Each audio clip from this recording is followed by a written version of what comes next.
বিসমিল্লাহির রহমানির রহিম। ومن أحسن قولا ممن دعا إلى الله وعمل صالحا وقال إنني من المسلمين. السلام عليكم ورحمة الله وبركاته. إن الحمد لله نحمده ونستعينه ونستغفره ونعوذ بالله من شرور أنفسنا ومن سيئات أعمالنا من يهده الله فلا مضل له ومن يضلل فلا هادي له وأشهد أن لا إله إلا الله وحده لا شريك له وأشهد أن محمدا عبده ورسوله صلى الله تعالى عليه وعلى آله وصحبه وسلم تسليما كثيرا. أما بعد فقد قال المؤلف حفظه الله تعالى وفي الزكاة إحسان إلى الخلق وهي طهرة للمال من الدنس وحسنة له من الآفات وعبودية للرب سبحانه وتعالى. قال الله عز وجل خذ من أموالهم صدقة تطهرهم وتزكيهم بها وصل عليهم إن صلاتك سكن لهم الله سميع عليم. আল্লাহ রাব্বুল আলামিন যাবতীয় প্রশংসা যে মহান আল্লাহ যাকাত ফরজ করেছেন, যেটি দ্বীন ইসলামের একটি গুরুত্বপূর্ণ স্তম্ভ খুঁটি। সালাত এবং সালাম নাযিল করেন নবী মুহাম্মদ রাসূলুল্লাহ সাল্লাল্লাহু আলাইহি ওয়াসাল্লামের উপর, যাকে রব্বুল আলামিন নির্দেশ দিয়েছেন উম্মতের লোকদের থেকে, জনগণ থেকে, যারা সচ্ছল ব্যক্তি তাদের থেকে যাকাত গ্রহণ করতে। আমাদের ধারাবাহিক আলোচনা রাকা ইসলামিক সেন্টারের ফিকহ সম্পর্কে, ফিকহুল ইবাদাত বা ইবাদতের বিষয়গুলির ফিকহ সম্পর্কে আলোচনা চলছে। আমাদের পর্ব এই বছরে 1440 হিজরি হচ্ছে যাকাত পর্ব দিয়ে আমরা শুরু করেছি। গত একটা আলোচনা হয়েছে আর আজকে দ্বিতীয় আলোচনা যাকাত সম্পর্কে। লেখক যাকাত সম্পর্কে বিভিন্ন দিক নিয়ে আলোচনা করেছেন। তার প্রথম যে দিকটি আজকের আলোচনা সেটা হচ্ছে যাকাতের লক্ষ্য উদ্দেশ্য। যাকাতের উদ্দেশ্য কি? যাকাত দিলে উপকারিতা কি?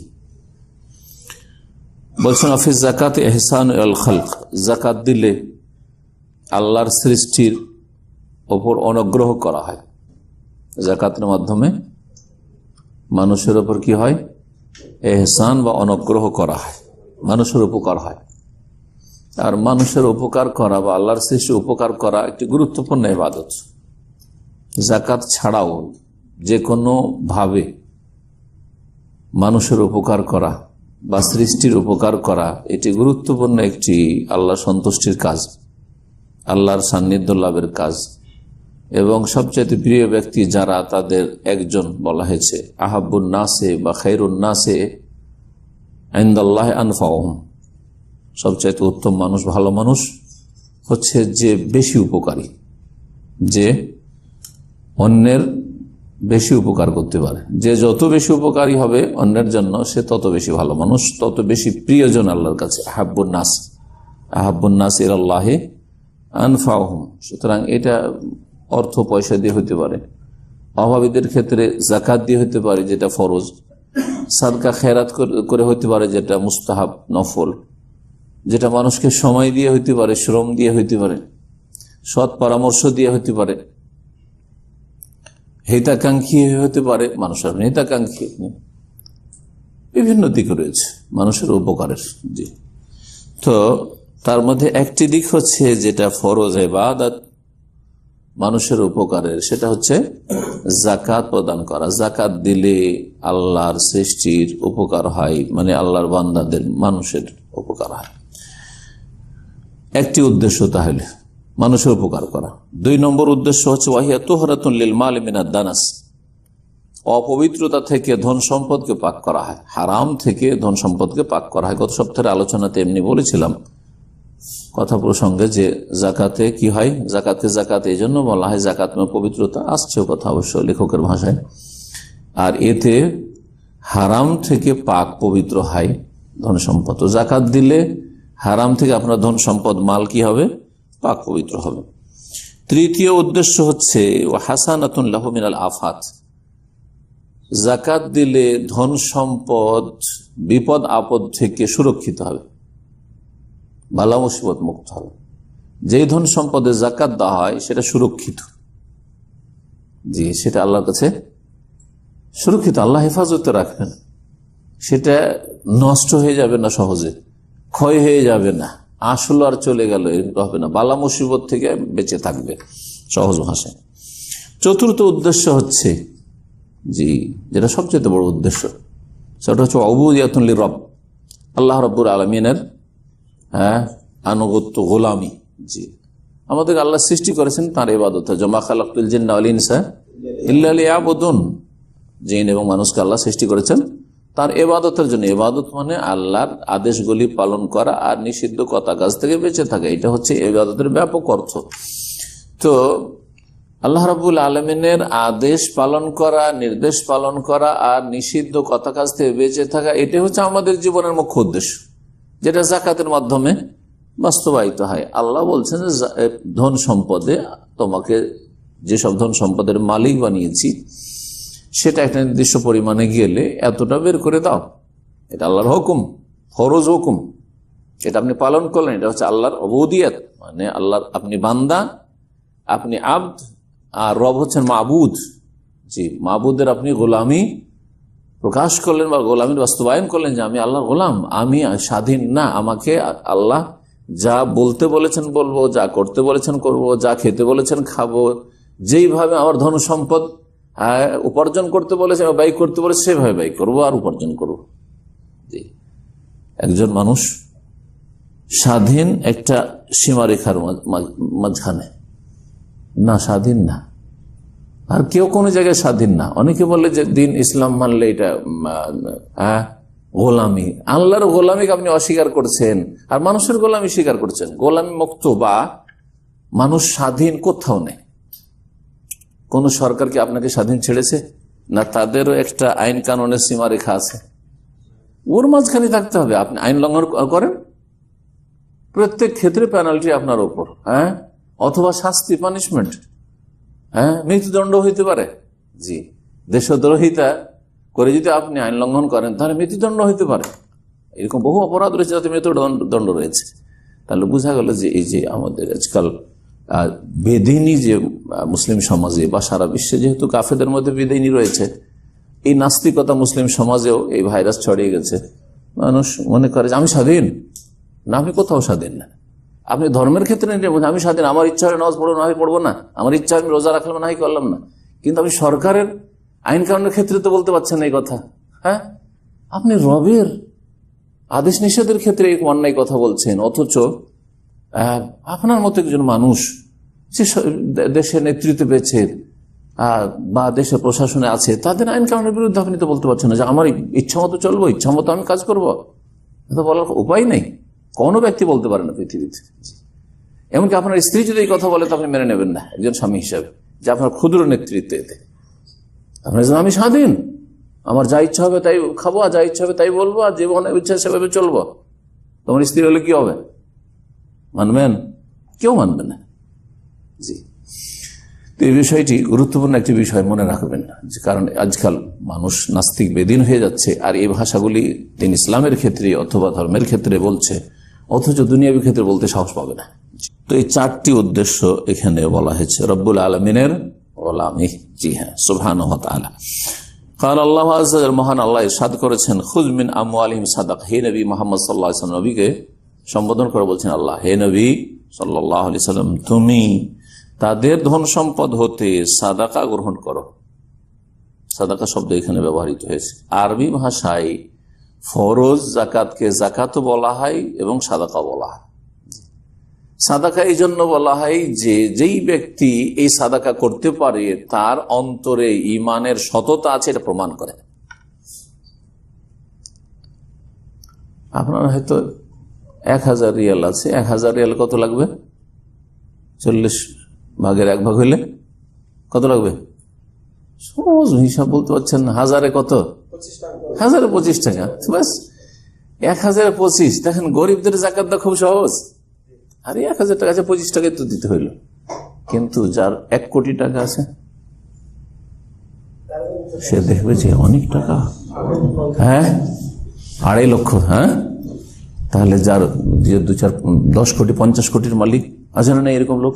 বহু লোক আছে মুসলিম সমাজে, আর এত টাকা, অনেকের 1 কোটি টাকা জাকাত বেরিয়ে যাবে, যেমন তেমন বিষয় নয়। তার অন্তরের সততা প্রমাণ করবে যে অন্তরে আসলে কি সত্যিকার ইমান আছে, যে 1 কোটি টাকা কোরবানি করতে পারছে এবং এটা ফরজ মনে করছে আমাকে দিতেই হবে, না হলে আমি মুসলিম নই, আমি নাজাত পাবো না, মুক্তি পাবো না। জি, এই জন্য সাদাকা আসদক মানে কি? সত্য কথা বলা। সাদেক মানে সত্যবাদী, আর কাজে মানে মিথ্যাবাদী, মিথ্যুক। জি, তো সাদাকা এই জন্য বলা। আর জাকাতকে জাকাত কেন বলা, লেখক বলেছেন, আর গত সপ্তাহ বলেছি। কোরআন এবং হাদিসের ভাষায় ফরজ এই জাকাতকে জাকাতও বলা হয় আর সাদাকাও বলা হয়। আমাদের দেশীয় ভাষায় উর্দু বাংলাতে আমরা সাদাকা নফলটার সাথে সীমিত করে দিচ্ছি। আমি সাদকা করলাম মানে নফল দান করলাম, আর জাকাত মানে ফরজ। এটা আমাদের দেশীয় ব্যবহার, কিন্তু আসলে এটা আরবি ভাষার দাবি নয়। তোতাহিরহম, হে নবী তাদেরকে তুমি পবিত্র করবে। তাহলে বোঝা গেল জাকাত দিয়ে কি হয়? পবিত্র হয়। গত আলোচনা বলেছিলাম ওই ব্যক্তিও পবিত্র হয় আর ওর ধন সম্পদও পবিত্র হয়। ওয়াতুযাক্কিহিম বিহা, এবং এই জাকাতের মাধ্যমে বা সাদাকার মাধ্যমে তাদের পরিশুদ্ধি করবে, তাদেরকে পাক পবিত্র করবে। তাজকিয়া, অন্তর পরিষ্কার হবে, যে উদারতা আসবে, কৃপণতা মুক্ত হবে। মানুষ যখন দিতে অভ্যাস করে, নিতে অভ্যাস করে না, দেওয়া অভ্যাস করে, তখন অন্তর উদারতা ফিরে আসে, মনটা বড় হয়, তারপরে মন নরম হয়। দেখবেন দান করলে মন নরম হয়, আর দান না করলে মন শক্ত হয়ে যায়। ওয়াসাল্লি আলাইহিম, এবং তাদের জন্য দোয়া করো। নবী করিম সাল্লাল্লাহু আলাইহি ওয়াসাল্লামকে আল্লাহ বলছেন যে যারা যাকাত দেবে ওদের জন্য কি করো? দোয়া করো। এই নবী করিম সাল্লাল্লাহু আলাইহি ওয়াসাল্লাম এই আয়াত নাযিল হওয়ার পরে সূরা তওবার আয়াত নম্বর 103, তো এই আয়াত নাযিল হওয়ার পরে নবী করিম সাল্লাল্লাহু আলাইহি ওয়াসাল্লাম যারা নিজেরা দিতে আসতো, আর যারা দূর দূরান্তে আছে, আসা সম্ভব নাই, কেউ ছাগল নেই, ছাগলের পালে মালিক আছে, কেউ কোথায় উটের পালে আছে, তো এর জন্য সরকারের দায়িত্ব হচ্ছে সেখানে পাঠানো, মরুভূমিতে পাঠানো যাকাত আদায় করে। সরকারি লোক, ওই লোক দিতে আসবে না, ওর উপরে ফরজ অবশ্যই, কিন্তু সরকারের একটা দায়িত্ব আছে যে না গ্রহণ করেন, জাহান এদের কাছ থেকে জাকাত উসুল করেন। তো পাঠাইতেন নবী করিম সাল্লাল্লাহু আলাইহি ওয়াসাল্লাম। আর যখন কেউ দিতে আসতো নবী সাল্লাল্লাহু আলাইহি ওয়াসাল্লামকে, তখন আল্লাহ যেহেতু নির্দেশ দিয়েছেন তাদেরকে দোয়া দাও, তখন দোয়া দিতেন। একবার আবু আউফা পরিবারের জাকাত এসেছিল, তখন নবী করিম সাল্লাল্লাহু আলাইহি ওয়াসাল্লাম বলেছেন আল্লাহুম্মা সাল্লি আলা আলে আবি আউফা, হে আল্লাহ আবু আউফা বংশের ওপর বা পরিবারের ওপর তুমি রহমত নাজিল করো। আয়াতের বাস্তবায়ন বাইরে। তো মুসলিম শাসক অথবা মুসলিম শাসকের প্রতিনিধি যারা জাকাত আদায় করবে, ইসলামিক খেলাফত যদি হয় বা ইসলামিক শাসন হয় যেখানে জাকাত আদায় করা হবে, তাহলে সেই সরকারের প্রতিনিধি, সেই সরকারে যারা ধর্মীয় বিষয় রয়েছে, দিনী বিষয় রয়েছে, তারা এই দোয়া দিবেন। ইন্না সালাতাকা সাকানুল লাহুম, বিশেষ করে আল্লাহ বলছেন নিশ্চয় হে নবী তোমার দোয়া, সালাত মানে দোয়া। এই জন্য আমরা নামাজকে সালাত কেন বলি? হ্যাঁ, সালাত নামাজের মুখ্য যে ইবাদতগুলি সেগুলি হচ্ছে আসলে দোয়া, আভ্যন্তরীণ ইবাদতটি আসলে। একটা হচ্ছে সালাতের বডি কাঠামো, আর একটা হচ্ছে আভ্যন্তরীণ বিষয়। জি, আভ্যন্তরীণ বিষয় একটা দিক খুশু রয়েছে, বিনয় হয়ে একাগ্রতার সাথে সালাত আদায় করা, আর এটা হচ্ছে ভিতরে যে দোয়াগুলি রয়েছে, তাসবিহ রয়েছে, জিকির আজকার রয়েছে, তেলাওয়াত রয়েছে ইত্যাদি, এইসবগুলি রয়েছে, শুরু থেকে শেষ পর্যন্ত তাকবীর রয়েছে। এগুলি হচ্ছে রুহের মতো, আত্মার মতো। মানুষের যেমন একটা দেহ আছে, তাহলে সালাতে কেমন করে দাঁড়াইতে হবে, আর তারপরে কোথায় হাত বাঁধতে হবে, কখন হাত উঠাইতে হবে, রুকু এবং সিজদা বাহ্যিক যে আমলগুলি রয়েছে, এগুলি হচ্ছে মানুষের বডির মতো। আর মানুষের বডিতে ভিতরে যে বৈশিষ্ট্যগুলো আছে, এগুলো হচ্ছে সালাতের অন্য ইবাদত বন্দেগী, আভ্যন্তরীণ ইবাদত বন্দেগী। দুটোরই গুরুত্ব দিই। আমাদের সমাজে সহি আমলকারী অনেকে আছে, মানে সহি আকীদার সহি সালাত পড়ে, তারা বাহ্যিক সালাতের কোয়ালিটি খুব গুরুত্ব দেয়, কিন্তু ভিতরের গুরুত্ব নেই, হয়তো আলোচনাই নেই, ও বুঝেই না। জি হ্যাঁ, এটা ভালো করে বোঝার চেষ্টা করবে। যেমন আপনাকে কাঁধে কাঁধ লাগিয়ে দাঁড়াইতে হবে, পায়ে পা মিলিয়ে লাগাতে হবে, ঠিক না? মাঝখানে ফাঁক রাখবে না শয়তানে, যেগুলো এইসব হাদিস আছে কিনা, এগুলো হচ্ছে বাহ্যিক ইবাদত। তাহলে এটা সালাতের বডি, এগুলোর গুরুত্ব যারা সহি নামাজ পড়ে তারা অনেক বেশি দেয়, ঠিক না? কেউ ধরেন পা মেলাচ্ছে না, আবার পা মেলাচ্ছে নামাজের অবস্থায়, কিন্তু যদি বারবার পা টানে, কট্টরপন্থী কিছু আছে, ও পায়ে পা লাগাবে না, ওর অ্যালার্জি আছে, রোগ আছে, পায়ে পা লাগাবে না, যেন পা টেনে নিয়েছে বারবার, আপনি সাঁটাইতে আছেন আবার সাঁটাইতে আছেন, তা আপনার নামাজের খুশু নষ্ট হয় না? হ্যাঁ, তাহলে বাহ্যিক কোয়ালিটিটা সুন্দর করার জন্য আপনি আপনার আভ্যন্তরীণ ইবাদতের যে কোয়ালিটি ওটা ডাউন করে দিলেন আপনি, ঠিক না? জি। হঠাৎ করে ভুলে গেছিলেন, মোবাইল বেজে উঠলো, সালাতে ডিস্টার্ব হলো কিনা? হলো না? হলো না, সালাতে ডিস্টার্ব হলো। এখানে একটা হচ্ছে যে না, আমি নড়াচড়া করব না। যারা জাহেল নামাজ পড়ে অথবা এই মজাবপন্থী কিছু গোড়া লোকেরা রয়েছে, একেবারে নড়াচড়া করবে না, পকেটে হাত ভরবো আবার বন্ধ করবো, ওটা দেখা তো কবির না। মোবাইলের দিকে অনেক সময় মোবাইল না দেখে বন্ধ করা যায় না, যেগুলো আপনার স্মার্টফোন অনেক সময় না দেখলে বন্ধ করা যায় না, সামনে নিয়ে আসতে হবে, ও দেখবে নামাজ নষ্ট হয়ে যাবে, এরকম ধারণা, যার ফলে মোবাইল ওর বাজতেই আছে। ওর তো সালাতের খুশু খারাপ করলো, হ্যাঁ, রুহকে নষ্ট করলো, হ্যাঁ, একবার গোটা মসজিদের মুসল্লিদের সালাত খারাপ করে দিল, করলো না। অথচ সাথে সাথে তাড়াতাড়ি করে একটু নড়াচড়া করলো, বাহ্যিক যে বডিটা রয়েছে সালাতের ওতে কিছু ডিস্টার্ব হলো, তাই না? কিন্তু তাড়াতাড়ি করে বের করে বন্ধ করে দিল, তার খুশুটাও ফিরে চলে আসলো তাড়াতাড়ি, আর গোটা মসজিদের লোকের খুশুও খারাপ করলো না, আভ্যন্তরীণ কোয়ালিটিটা ভালো রাখলো। কোনটার বেশি গুরুত্ব মানুষের? বডির বেশি গুরুত্ব না ভিতরে বেশি গুরুত্ব? ভিতরে যে পার্টস গুলি রয়েছে বা ভিতরে যে বিষয়গুলো রয়েছে সেগুলোর গুরুত্ব বেশি, তাই না? আপনার হার্টের গুরুত্ব বেশি, আপনার আত্মা রুহের গুরুত্ব বেশি। এই জন্য রুহ বেরিয়ে যাওয়ার পরে আপনাকে যতই ভালোবাসো কেউ রাখবে না, এক রাত আপনার সাথে স্ত্রী থাকবে। এটা আমি মাঝে মধ্যে বলি যে স্ত্রী কত ভালোবাসে, আপনার এন্তেকালের পরে বলে এক রাত আমার মৃতদেহের কাছে তোমাকে একাই থাকতে হবে, থাকবে? তাহলে বোঝা গেলে আপনার বডির কোনো দাম নেই, আপনার আসল দাম হচ্ছে আপনার আত্মার। জি হ্যাঁ, ওইরকম সলাতের একটা রুহ আছে আর সলাতের একটা বাদান বডি আছে, রুহটার গুরুত্ব বেশি দিতে হবে। সলাত মানে সলাত নামাজকে সলাত কেন বলে? সলাতের মধ্যে যে আসল অর্থ হচ্ছে দোয়া। ইন্না সলাতাকা সাকানুল্লাহুম, নিশ্চয়ই হে নবী তোমার সলাত মানে তোমার দোয়া। এখানে তোমার যে রহমতের দোয়া করবে যাকাত প্রদানকারীদের জন্য, সেটা তাদের জন্য মনের শান্তি নিয়ে আসবে। সাকান, তাতে তাদের মনে কি হবে? শান্তি হবে। আল্লাহু সামিউন আলিম, আল্লাহ সর্বশ্রোতা সর্বজ্ঞ। অবিত্তালি ফাহিয়া তাথিরুল নফুস, সুতরাং বলছেন লেখক যে জাকাত দিলে তাতে মন পবিত্র হয়, ধন সম্পদ পবিত্র হয়। একটু আগে শুনলেন মন পবিত্র হয় কি থেকে? মিনাশ শুখি ওয়াল বুখলি, কৃপণতা থেকে, সংকীর্ণতা থেকে। ওয়ামতিহানুন, এটা তো একটা হইল। আর একটা হচ্ছে জাকাত আল্লাহ যে ফরজ করেছেন, এই জাকাত ফরজের মাধ্যমে যারা সচ্ছল ব্যক্তি বিত্তবান তাদের পরীক্ষার বিষয়, তাদের জন্য আল্লাহ বড় পরীক্ষা করেছেন এটা। জি,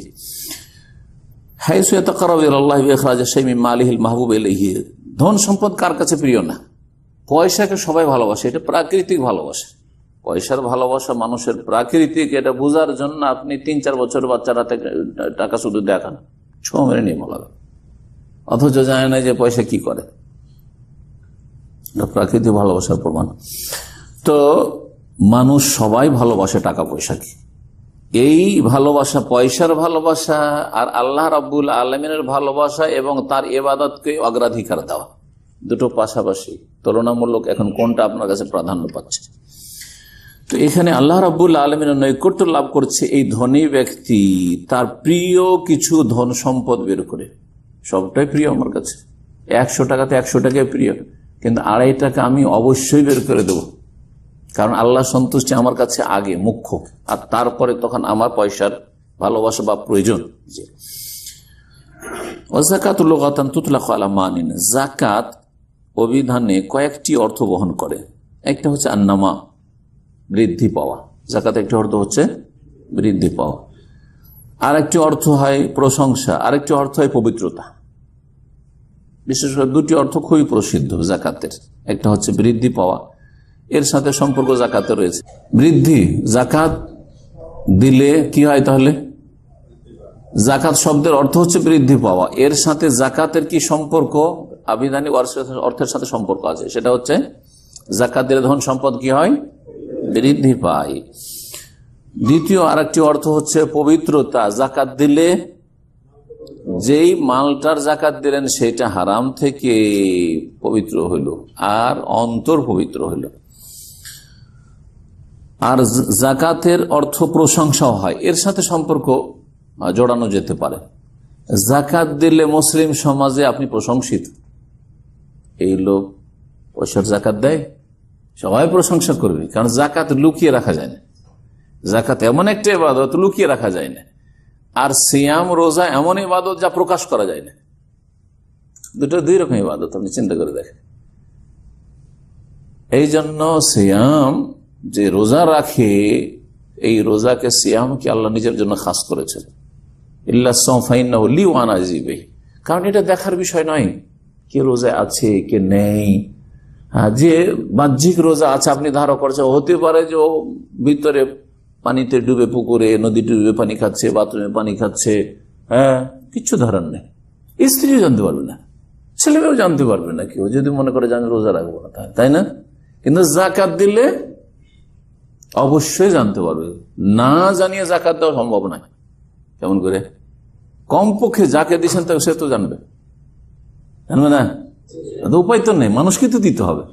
জাকাত দিলে মানুষ প্রশংসা করে, কথা সত্যি, জি, কিন্তু এটা আপনার লক্ষ্য উদ্দেশ্য হবে না, কারণ ওইটাকে যদি আপনি টার্গেট বানিয়ে নেন তাহলে আপনার নিয়তে খারাপই চলে আসবে, তখন আপনার লোক দেখানো শিরক হয়ে যাবে। জি, ওয়াকাদ সাম্মাহা আল্লাহু বিযাকাত, আল্লাহ রাব্বুল আলামিন এর নাম যাকাত রেখেছেন, লিআন্না তুযাক্কিন নাফস ওয়াল মাল, কারণ যাকাত দিলে অন্তর পাক হয় আর মাল ধন সম্পদ পাক হয়।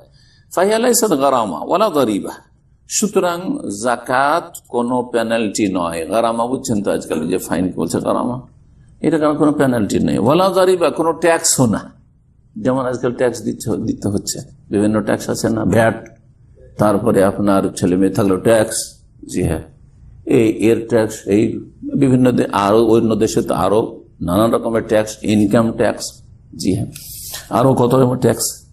জাকাত ট্যাক্স না, জাকাত হচ্ছে ইবাদত। জাকাত দিলে বৃদ্ধি পায়, ট্যাক্স দিলে বৃদ্ধি পায় এর কোনো প্রমাণ নেই।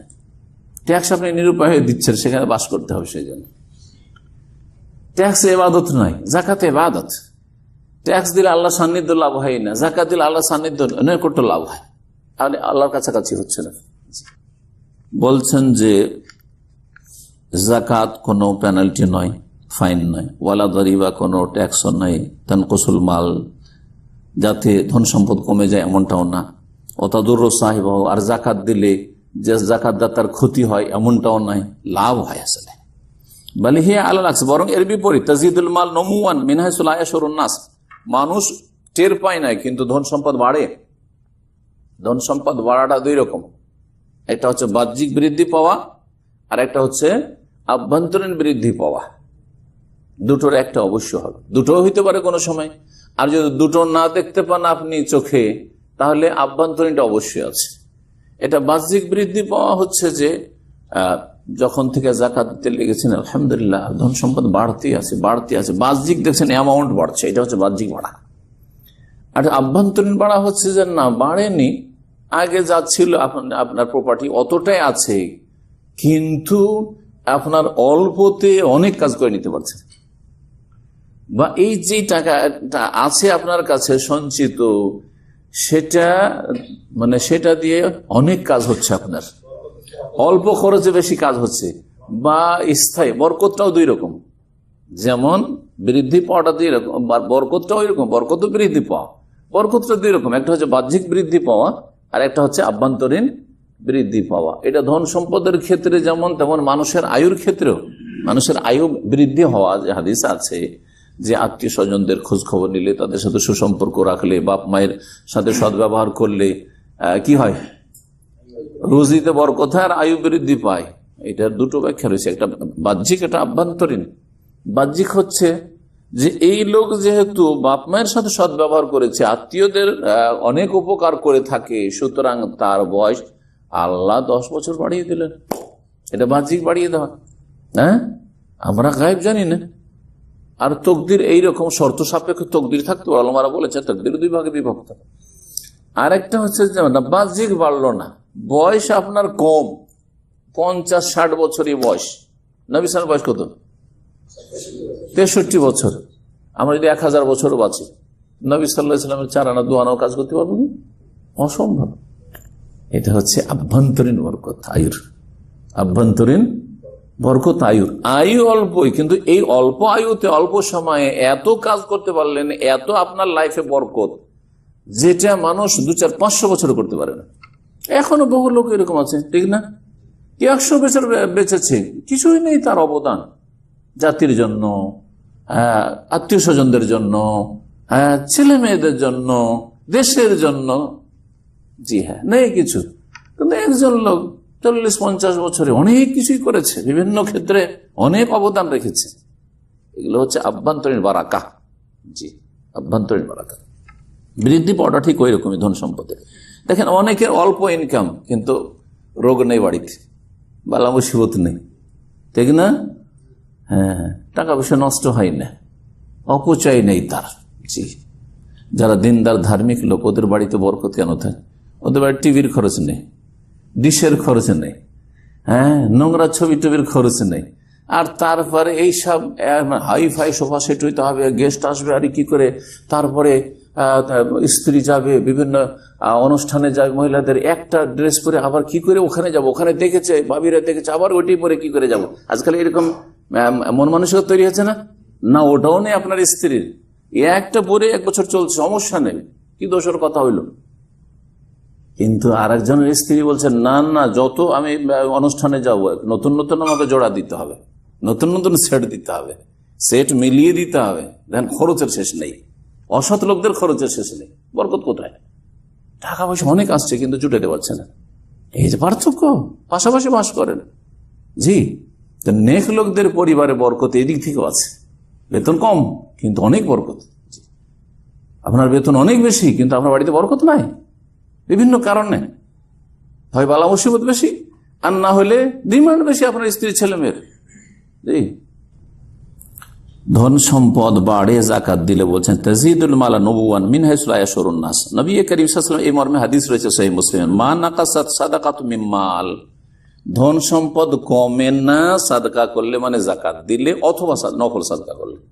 জাকাত দিলেও কমে না, আর দান খেরাত করলেও কমে না। এই কমে নাটা ওই 2 রকম ব্যাখ্যা, যেমন বললাম, আভ্যন্তরীণ ভাবে অবশ্যই কমে না, আর বাহ্যিক আপনার কাছে 500 রিয়াল ছিল, 100 রিয়াল দান করলেন, তো বাহ্যিক তো 400 রিয়াল হইল। হ্যাঁ, মাসে আমি এত টাকা মান্থলি দান করব, তো এত টাকা তো বাহ্যিক কমলো, কিন্তু বাহ্যিক কমলে কমে না, আভ্যন্তরীণ ভাবে এটা অনেক বেড়ে যায়। জি, সেটা অবশ্যই হয়। ও জাকাত ফিসারে, জাকাতের এখন সংজ্ঞা বলছেন, জাকাত কাকে? জাকাতের সংজ্ঞাটা শোনেন। যদি আপনাদেরকে কেউ বলে, আপনারা তো জন্মসূত্র মুসলিম, একজন অমুসলিম তো আপনাকে জিজ্ঞেস করতে পারে, এমনকি মুসলিম জাকাত কি জিনিস একটু বুঝান তো, জাকাত কাকে বলে বলেন তো, একটু ডেফিনেশনটা বলতে পারেন না? পারেন না? তা আমরা কিন্তু হেমশিম খাবো, বুঝাইতে পারবো না। ভালো করে বুঝেন আর মুখস্থ করেন। প্রথম কথা, হাক্কুন ওয়াজিবুন ফি মালিন খাসিন, ফি মালিন খাসিন লিতাইফাতিন মাখসুসাতিন ফি ওয়াক্তিন মাখসুস। এই 4টি শর্তে সংজ্ঞা। জাকাত হচ্ছে ফরজ হক, ফরজ হক, প্রাপ্য বা অধিকার। তাহলে কারো অধিকার আছে আপনার ধনে, এটা আপনার না। আর এই অধিকারটা কি? ফরজ। এই নয় যে দিলে ভালো, হ্যাঁ, কিছু প্রাপ্য আছে, দিলে ভালো, না দিলে অসুবিধা নেই, না। যেমন সালাম প্রাপ্য কিনা একজন মুসলিম ভাইয়ের, কিন্তু সালাম দেওয়া কি সুন্নাত, জবাব দেওয়া ওয়াজিব, কিন্তু সালাম দেওয়া সুন্নাত। না দিলেও সুন্নাতকে ছাড়লেন, শুধু হাসির জবাব দেওয়া সুন্নাত, ঠিক না? তো বলছেন যে এটি ফরজ হক, 1 নম্বর কথা। কিসে হক বলছেন? 2 নম্বর, ফি মালিন খাসিন, বিশেষ ধন সম্পদে। তাহলে বলছে সব ধন সম্পদে না, বিশেষ ধন সম্পদে। 5 রকম ধন সম্পদে। এখন বলে দিই বিশেষ কি ধন সম্পদ? 5 রকম ধন সম্পদ। আপনার সবজি, শাক, পাট, ঠিক না? ঠিক আছে, লাগবে না? বেগুন, আলু, না লাগবে না। তাই এরকম হাজার হাজার আপনার ধন সম্পদ আছে, এগুলো আপনার সম্পদ, এগুলো জাকাত লাগবে না। 5 রকম ধন সম্পদে জাকাত লাগবে। এই জন্য বলছেন কি ফরজ হক 1 নম্বর। 2 নম্বর কথা বিশেষ বিশেষ ধন সম্পদে। 3 নম্বর হচ্ছে সবার ওপর না, লে তাইফাতিন মখসুসাতিন, বিশেষ বিশেষ গোষ্ঠীর জন্য, বিশেষ গোষ্ঠীর ওপর বা বিশেষ বিশেষ ব্যক্তিদের ওপর, সবার ওপর না। আপনার সবার উপর জাকাত ফরজ হবে না, তাহলে বুঝতে পারলেন। আর সবসময় ফরজ, প্রতিদিন ফরজ, বলছে ফি ওয়াক্তিন মখসুস, বিশেষ সময়, বিশেষ সময়ে। জি হ্যাঁ, 4টি শর্ত মনে রাখবেন। সেটা হচ্ছে কি ফরজ হক, আর এই হকটা হচ্ছে বিশেষ ধন সম্পদে, শরীরের হক না, হ্যাঁ, আর সেটা আপনার কথার হক না, সময়ের হক না, হাক্কুন মালি, এটা হচ্ছে বিশেষ সম্পদে আর বিশেষ গোষ্ঠীর জন্য আর বিশেষ সময়। জি, এর বিস্তারিত আলোচনা আসবে, আশা করি ইঙ্গিতে বুঝে গেছেন। হ্যাঁ, এখন বিস্তারিত আলোচনাগুলি আসবে এই 4টি কথার। ওয়াতাজিবু যাকাত ইযা তাওয়াফফারাত শুরুতুন খামসা, যাকাত ফরজ হওয়ার কিছু শর্ত রয়েছে। শর্ত তো বুঝেন, কারণ শর্ত শব্দটি আরবি হইলেও বাংলাতে আমরা কি বলি, শর্ত বলি। আপনার সাথে একটা শর্ত আছে ভাই, আপনার বাড়ি যাবো কিন্তু আপনার শর্ত রয়েছে, কখনো একটা শর্ত, কখনো 2টা শর্ত রয়েছে, আপনার সাথে 3টা শর্ত আছে, বলছি না?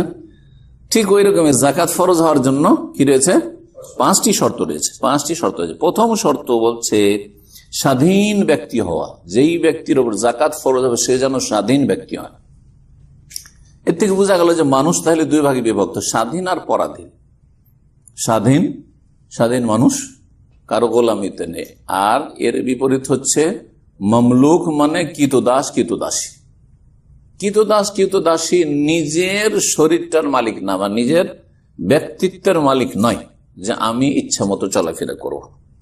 ওকে কেনা বেচা করা হয়, ওর মালিক যে মনিব, সেই ওর মালিক, কিনতে পারে, বিক্রি করতে পারে, লেনদেন করতে পারে, কাউকে দান করে দিতে পারে। সুতরাং নিজেরই যখন মালিক না, তো তার আন্ডারে যে ধন সম্পদ যা উপার্জিত হবে সেটার মালিক হচ্ছে মনিব। তাই বলছে ফালা তাজিবু আলা মামলুক, কোন কৃতদাস কৃতদাসীর কাছে যদি ধন সম্পদ থাকে তাতে ফরজ হবে না, কারণ ওর ধন সম্পদ নয়, আসলে ওর হাতে পকেটে থাকলে ওর না, ওইটা একটু পরে যদি মালিক বলে এই তোর কাছে কি আছে দে, ওটা তো আমার, ওরই। জি, লিয়ানো লামাল আল্লাহ, কারণ কৃতদাসী কোনো ব্যক্তিগত ধন সম্পদ, ব্যক্তি মালিকানা এক কথা নেই। মানুষ যখন কৃতদাসীতে পরিণত হয় তখন দাসত্বের বিধান হচ্ছে যে ব্যক্তি মালিকানা নেই। যার ব্যক্তি মালিকানা নেই সে যাকাত দিতে পারবেন না, যার ব্যক্তি মালিকানা নাই সে হজ করতে পারবে না, ঠিক না? যার ব্যক্তি মালিকানা নাই সে ফিতরা দিতে পারবে না, দান খায়রাত করতে পারবে না, এতগুলি ইবাদতে বঞ্চিত কৃতদাসের বিধানে। ওমাবিয়াদেহি, আর ওর কাছে যদি ওর হাতে কিছু টাকা পয়সা থাকেও দাস দাসীর কাছে, মিলকুন লিসাইয়্যিদিহি, তার যে মনিব তার মালিকানাই, ফাতা কোন জাকাত, তাহলে ওর পকেটে যে টাকাটা আছে বা ওর হাতে দেখছেন টাকা আছে, এটা কি জাকাত লাগবে না? জাকাত লাগবে, কিন্তু এর জাকাতটা দেবে কে? তার মনিব দেবে, যে মালিক সে দেবে।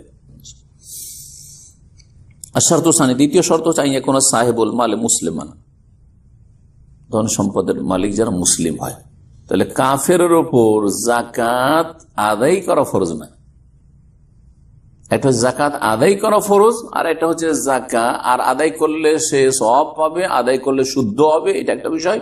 তাহলে কাফের, এই অর্থে কাফের উপর জাকাত ফরজ নেই। আর একটা হচ্ছে জাকাতের সম্বোধন করা হয়েছে, এই জাকাত আদায় যেহেতু করলো না সেজন্য তার আখেরাতে পানিশমেন্ট হবে, হ্যাঁ এটা কাফের হবে।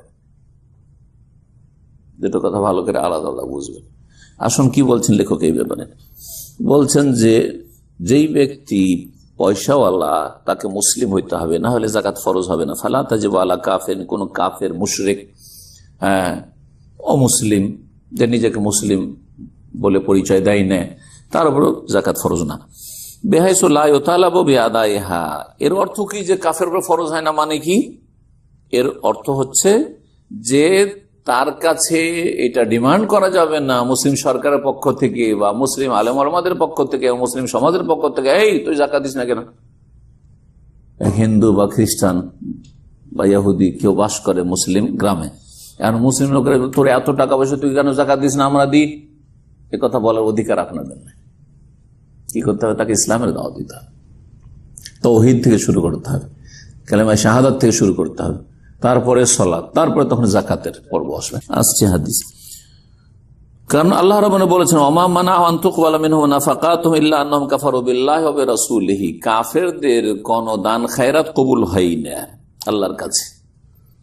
বলছেন যে ওমা মানাহু আন তুকবালা মিনহুম নাফাকাতুহুম, তাদের কাছে বা তাদের সামনে যে বাধা হয়ে দাঁড়িয়েছিল কি ব্যাপারে? বলছে আন তুকবালা মিনহুম নাফাকাতুহুম, তাদের খরচ খরচাগুলি বা দানগুলি কবুল হওয়ার ক্ষেত্রে এটাই বাধা হয়ে দাঁড়িয়েছিল কি, যে ইল্লা আন্নাহুম কাফারু বিল্লাহি ওয়া বিরাসূলিহি, তারা আল্লাহর সাথে কুফরি করেছে আর তার রাসূল সাল্লাল্লাহু আলাইহি ওয়াসাল্লামের সাথে কুফরি করেছে। তাহলে আল্লাহ এবং রাসূলকে কেউ যদি অমান্য করে, অস্বীকার করে, বা দিন ইসলাম যদি না মানে, অমুসলিম এক কথায় যে কোনো ভাবে হোক না কেন, তার ইবাদত বন্দেগী কবুল হয় না। বলে আন্না কুরবাতুন ওয়া, আর যাকাত দেওয়া হচ্ছে আল্লাহর সান্নিধ্য, যাকাত দেওয়া হচ্ছে আল্লাহর আনুগত্য। ওয়াল কাফির লাইসা মিন আহলিল কুরবাত ওয়া তা, আর কাফির আল্লাহর সান্নিধ্য লাভ করতেই পারে না। কুফরির অবস্থায় দান করে আল্লাহর নৈকট্য লাভ হবে না, কাছে হবে না। তাহলে কাফেররা যদি মাঝে মাঝে জনকল্যাণমূলক কাজ করে তো তাদের কোনো ফায়দা হবে না? হবে না, এটা একটা প্রশ্ন। কি জানা আছে আপনাদের? অমুসলিম অথবা একজন নাস্তিক যদি জনকল্যাণমূলক কাজ করে, অনেকে করছে না, তো এই যে টাকা পয়সাগুলি তারা জনকল্যাণমূলক ক্ষেত্রে খরচ করলো, তো কিছু পাবে না? পাবে না? পাবে না বলিয়েন না, পাবে, ইহ জগতে পাবে, পরজগতে, আখেরাতে পাবে না। জি, দুনিয়াতে আল্লাহ দিয়ে দেবেন। দুনিয়াতে কি দেবেন? হয়তো আল্লাহ সুস্থতা দিয়ে দেবেন, দুনিয়াতে আল্লাহ একটু আয় বৃদ্ধি করে দেবেন, দুনিয়াতে ওদের ধন সম্পদ বেড়ে যাবে, দুনিয়াতে ওদের খ্যাতি বেড়ে যাবে, মানুষের ফেমাস হবে। হ্যাঁ, দুনিয়াতে মানুষ চিনল যে বড় দাতা, হ্যাঁ, এত টাকা ডোনেশন দিয়েছে, এত টাকা এই করেছে, এই কাজগুলি করেছে, এই স্কুল তৈরি করেছে, এই আপনার প্রতিষ্ঠান তৈরি করে গেছে, এই এতিমখানা তৈরি করে গেছে, এই বৃদ্ধাশ্রম তৈরি করে গেছে, হ্যাঁ, সুনাম পেল, এগুলো আর কি। বিপদ আপদ থেকে হয়তো সুরক্ষিত থাকবে, দুনিয়ার বিপদ আপদ থেকে, বালা মুসিবত থেকে, কিন্তু আখিরাতে কিছু পারে না। মওতের পরে পাওয়ার জন্য তাওহীদ শর্ত, ঈমান শর্ত। জি, তারপরে বলছে ওয়ালি আন্নাহা তাহতাজু ইলা নিয়া, আর যাকাতের জন্য নিয়ত হচ্ছে আবশ্যক। নিয়ত ছাড়া, মানে অন্তরের সংকল্প ছাড়া কোনো ইবাদত হয় না। আমি আপনি খেলতে খেলতে যদি উজু করিনি, যে শরীরটা গরম লাগছে, একটু ঠান্ডা হয়ে, তো উজু হবে? উজুর সওয়াব পাবেন? পাবেন না। আমি আপনি শরীর চর্চার উদ্দেশ্যে যদি সালাতের মতো কিয়াম রুকু সুজুদ করিনি, তো সালাত হবে? হবে না। আমি আপনি ওজন কমাবার জন্য যদি সারাদিন অনাহারে থাকি, পানিও খাবো না, কিচ্ছু খাবো না, রোজার মতোই, কিন্তু ইবাদতের নিয়তে না, তো সব হবে? তো কাফেরের তো এই ইহতিসাব নেকির নিয়তি নেই, সুতরাং কি করে তার ইবাদত কবুল হবে? যাকাত দিলে প্রথম কি করতে হবে? নিয়ত করতে হবে যে এটা আল্লাহর আদেশ পালনে, আল্লাহর গোলামি প্রকাশ করার জন্য এবং আল্লাহর আদেশের বাস্তবায়নের জন্য, আর যে সব উদ্দেশ্যগুলি রয়েছে আল্লাহ ফরজ করে হুকুম করেছেন তাই আমি দিচ্ছি। এটা তো কাফের কাছে নেই। আর এতে নিয়তের প্রয়োজন। ওয়ালা তাতাআত্তা মিনাল কাফির, আর কাফের থেকে এই নিয়তের বাস্তবায়ন হয় না, অর্থাৎ আল্লাহ সন্তুষ্টি, আল্লাহর আদেশ পালন। আম্মা ওজুব আলী ওজুব তাকলিফ, আর একটা দিক হচ্ছে যে ওর ওপর এই দায়িত্ব চাপানো আছে কিনা আল্লাহর পক্ষ থেকে। প্রশ্ন, কাফের ওপর, অমুসলিমদের ওপর যাকাত দেওয়ার, সিয়াম রোজা রাখার বা হজ করার, বা ধরেন কাফের মহিলাদের উপর হিজাব করার, এই হুকুমগুলির দায়িত্ব আছে কিনা। আর অন্য ভাষাতে বললে কিয়ামতের দিনে আল্লাহ রাব্বুল আলামিন তাদেরকে যেসব ফরজ অজবগুলি তাদের থেকে ছুটেছে লাইফে, অথবা হারাম নাজায়েজ হয়েছে, এগুলো ধরবেন কিনা, এই প্রশ্ন ধরবেন না ধরবেন না? ধরবেন। তারপর হয়তো মানে ক্লিয়ার না, ওই জন্য আস্তে করে বললেন। আর একভাবে যদি প্রশ্ন করি তো সহজে বলতে পারবেন, একজন শুধু কাফের আর অন্য কোনো অপরাধ করে না, মানে হারাম কাজ করেনি, ফরজ ছেড়েছে, কাফের তো আর কোনো ফরজ আদায় করে না, আর করলে তো সেগুলো কবুল হচ্ছে না। তো এগুলো তো আছেই। কাফের তার সাথে সাথে ফরজ সালাত আদায় করেনি, যাকাত, হজ, সিয়াম, হিজাব কিচ্ছু করেনি এগুলো, তাই না? কিন্তু নেগেটিভ যেগুলো পাপ সেগুলো করে নাই, খুন করেনি, ব্যভিচার করে নাই, মদ খাই নাই। আছে না কাফের এরকম? বা থাকতে পারে না, যদিও কম আজকাল, কিন্তু থাকতে পারে এরকম। এখন পাশাপাশি দুটো কাফের দাঁড়, এক কাফের হচ্ছে শুধু কুফরি করেছে আর ফরজগুলি ছেড়েছে, কিন্তু কোন হারাম নাজায়েজ কাজ করেনি, সুদ খায়নি, ঘুষ খায়নি, বেমানি করেনি, খুন করেনি, জেনা করেনি, ঠিক না? আর এক কাফের কুফরির সাথে প্লাস খনি, জেনাকারী, মদখোর, হ্যাঁ বোঝা গেছে না, ঘুষখোর, সুদখোর, দুজনের শাস্তি সমান হবে? এবার বুঝতে হবে, দুজনের শাস্তি, এও কাফের সেও কাফের, কিন্তু দুইজনের শাস্তি অনেক পার্থক্য। এর কুফরির এবং আদেশগুলি যে আল্লাহর আদায় করেননি সেই জন্য শাস্তি, এতটা পরিমাণ শাস্তি। আর এর শাস্তি আল্লাহর তাওহীদও মানে নাই, আর তার সাথে সাথে ফরজগুলি আদায় করেনি, তার সাথে বহু হারাম কাজ করেছে, সুতরাং এর অনেক বেশি শাস্তি হবে, হবে না? জি হ্যাঁ, বুঝতে পারছেন? তাহলে বোঝা গেল যে দায়িত্বের দিক থেকে সারা বিশ্বের সমস্ত মানুষের উপর দায়িত্ব রয়েছে যে ইসলামের সমস্ত বিধিবিধান পালন করবে, কিন্তু এই দায়িত্বগুলি পালন করার ক্ষেত্রে স্টেপ আছে। প্রথম স্টেপ যদি তা ঠিক না থাকে তো বাকিগুলো দিয়ে চলবে না।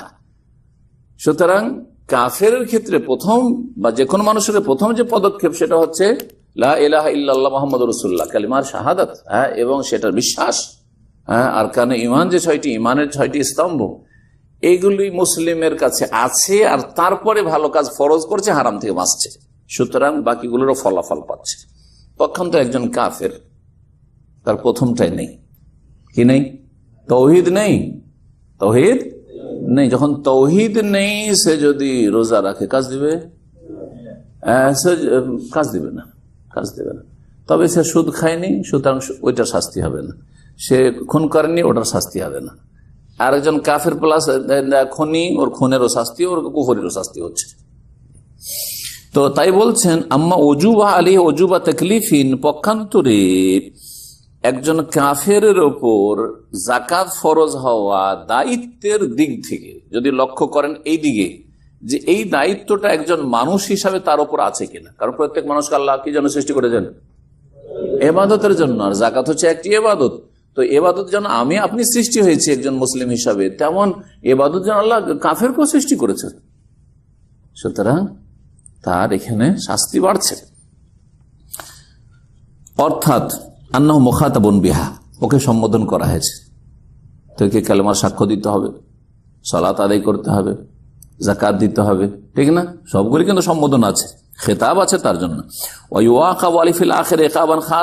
এবং পরকালে তাকে কাফেরদেরকে শাস্তি দেওয়া হবে, বিশেষ শাস্তি, অপরাধের শাস্তি, এতগুলি অপরাধের শাস্তি। এর দলিল কি? বিনা দলিল তো কথা বলা যাবে না। দলিল আছে সূরাতুল মুদাসসির, আল্লাহ বলছে ফাদাল্লাহু কওলুহু, তার মহান আল্লাহর এই বাণী প্রমাণ করে মা সালাকাকুম ফি সাকার, কাফেরদেরকে জিজ্ঞাসা করবে জান্নাতীরা জান্নাতে যাওয়ার পরে, ফি জান্নাতিন ইয়াতাসাআলুনা আনিল মুজরিমিন মা সালাকাকুম ফি সাকার, জান্নাতীরা জাহান্নামীদেরকে জিজ্ঞেস করবে। আজকাল সারা দুনিয়াতে আমরা টেলিফোনে, বিভিন্ন সোশ্যাল মিডিয়াতে কোথা থেকে কোথা যোগাযোগ রাখছি, ঠিক না? আজকালকার যুগে এটা কোনো মানে অসম্ভব কিছু নাই যে জান্নাতে আরামসে বসে আছে আর জাহান্নামের সাথে যোগাযোগ করছে, আর জিজ্ঞেস করছে কি ব্যাপার, জাহান্নামে কেন? কারণ মুখ চেনা লোক, একই গ্রামের, একই কোম্পানিতে চাকরি করেছেন, হ্যাঁ, সব বন্ধু বান্ধব, মানে বাহ্যিক দুনিয়ার বন্ধু। অবশ্য বন্ধুত্ব কথাটি জায়েজ নাই। আমরা অনেকে বলে থাকি যে আমার একজন খ্রিস্টান বন্ধু আছে, একজন আমার নাস্তিক বন্ধু আছে। না না, এটা হারাম কথা, কারণ বন্ধু আপনার মুসলিম হবে, বন্ধুত্ব জায়েজ নাই কাফের সাথে। যে আল্লাহর দুশমন সে আপনার কি করে বন্ধু হইতে পারে? জি, যেখানে আপনার বাপ যদি জানতে পারে যে আমার যে দুশ্মন সে আপনার বন্ধু, বলতে পারবেন আপনি আপনার বাপের সামনে যে আব্বা, ওই যে আপনি যাকে দুশ্মন ওটা আমার বন্ধু, সাহস আছে বলার? হ্যাঁ, সন্তুষ্ট হবে না? চিন্তা করার বিষয়টা আজকাল কিন্তু বুঝতে চায় না, অনেক মাদ্রাসা পড়া বুঝতে চায় না। এটা কেমন কথা হলো? এটা কেমন কথা হলো? কেমন কথা বুঝেন? জি বুঝেন। আপনি নিজের আপনার বাপের কথা আপনি নিজেকে রাখেন, আপনি আপনার কট্টর শত্রু একজন, আর ওর সাথে যদি আপনার ছেলে চলাফেরা করে, আপনার স্ত্রী চলাফেরা করে, টেলিফোন করে, মেনে নেবেন? কখনো মেনে নেবেন না আপনি। আরে আমার দুশ্মন, আর তুমি ওর সাথে কথা বলো, ঠিক না? এই জন্য এই যে ভাষাগুলি আমাদের মুসলিম সমাজে ভারত উপমহাদেশ ছড়িয়ে আছে, পশ্চিমা দেশও তো আরো ব্যাপক হারে, যে এ হচ্ছে আমার নন মুসলিম ফ্রেন্ড, আর এই সেই হারাম কথা এগুলো আসলে। জি, শুধু ওখওয়াত না, ব্রাদারহুড, যেটা ভাতৃত্ব, ইন্নামাল মুমিনুনা ইখওয়া, তার সাথে সাথে বন্ধু বলা যাবে না। জি হ্যাঁ, এইরকমই আরব দেশে আর একটি মূর্খামি আছে, কারণ নাম না জানা থাকলে ইয়া মোহাম্মদ, কি বলে মোহাম্মদ। শেখ ইবনে রাহিমাহুল্লাহ বলছেন কোন লোককে মোহাম্মদ বলা জায়েজ নাই না জেনে, যতক্ষণ না। لحبيبي كم أنا مشتاق رسولي طال بي الفراق والشوق قد ملأ الآفاق